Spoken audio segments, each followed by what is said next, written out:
Show them who we are.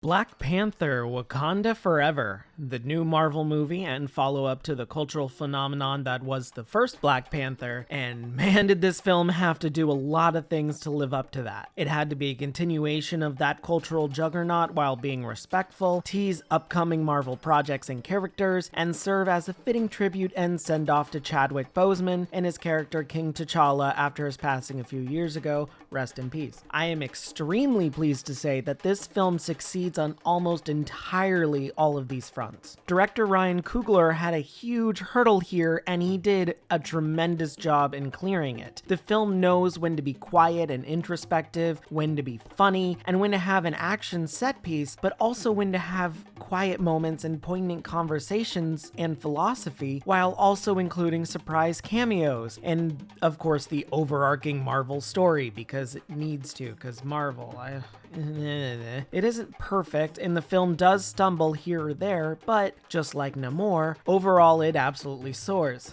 A lot of that has to be attributed to the performances from Letitia Wright as Shuri and Angela Bassett as Queen Ramonda. They are incredible emotional powerhouses here and serve as the audience's filter for grieving and dealing with a loved one's loss and respect to cultural traditions while also looking forward. Letitia Wright especially had a huge job put on her as the main focus of the movie, and it is strong. Tenoch Huerta as Namor also shouldn't be understated. He gives the mutant Namor a Mesoamerican flair and a very strong personality. He's fun to watch whenever he's on screen and just exudes power despite being very soft-spoken and quiet. His backstory is glossed over a bit too quickly, and the whimsy of the underwater city is honestly a bit much, but when he gets serious and threatening, it fits. The winged ankles are somehow intimidating despite being a little silly, especially in the golden era of comics, but whatever. And seeing him in action is actually a lot of fun. Other characters in this are just as fun as well. I absolutely love seeing Winston Duke as M'Baku and that character's growth, becoming more of a mentor to Shuri after T'Challa's death. And newcomer Dominique Thorne as Riri Williams was a ton of fun too. I wish she had more screen time, but her inclusion has me very interested in her upcoming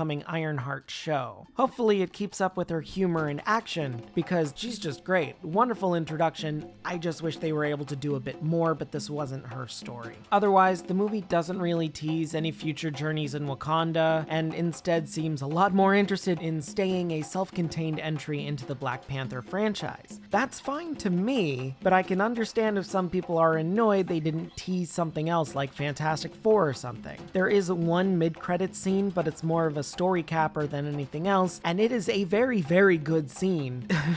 Otherwise, the film does run a little long, sitting at 2 hours 41 minutes, but it feels earned. The pacing was strong, I was never bored, and there's no real way I can think of that would cut the time down without cheapening a scene or two in the climax. Again, very, very strong movie. Not perfect, but still, it isn't as culturally focused as the first either, which seems fine. However, it still wears its traditional African and now Mesoamerican cultures on its sleeve. Hopefully we can see a lot more of that soon. Things are left in an interesting position that I hope we can see in the future shows like Okoye's origin show, possibly, or in future Avengers meetups. There's a lot going on here, and it's a lot of setup that we probably won't see for a while, which is sad, but still. And also, this film is very, very sad, just with everything overhanging because of Chadwick's untimely death. There's a lot of heavy, heavy scenes where characters will be grieving a lot, and it feels like the audience is grieving too, because in a sense we are. In the very beginning, there's a huge mural of Chadwick as King T'Challa, and it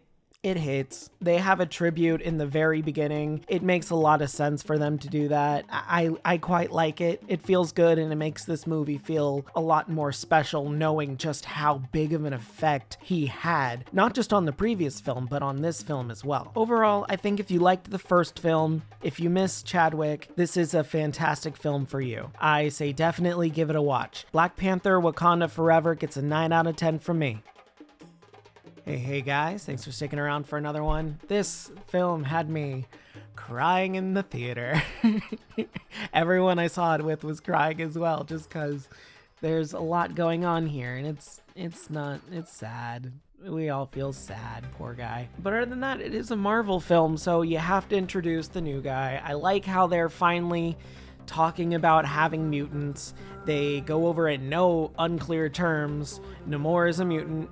That's not a surprise. That's not a spoiler. He's always been. It's just something like that. But it has its own story and origin here that I think works really, really well, especially given everything else going on with Marvel. So there is something here for Marvel purists and people who want to see something new. That's always great. And again, just these... just the performances from Angela Bassett and Letitia Wright. Just give Angela Bassett an Emmy already, or an Oscar, or something. Jeez, I know she's been nominated for so many things, but oh my god, give her more. Put her in more movies. That woman is amazing, and she deserves everything handed to her. It's just nice seeing a film like this that is also just completely stacked with some huge actors of color that I personally love. I mean, we don't just have like Letitia Wright, we don't just have Angela Bassett, we got new Dominique Thorne, but we also have Lupita Nyong'o, amazing woman, amazing actress. It's great. This is just a lot of fun. It's sad, it's fun, action's good, a lot of creativity.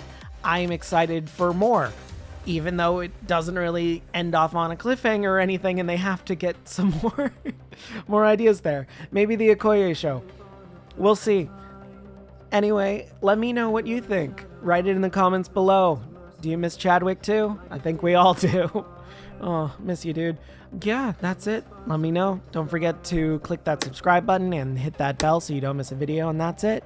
Have a great day, and if you're not, have a better one. See ya. I'm just a ghost in your stereo, the fading memory of a shipwreck in the undertow. You're just a ghost.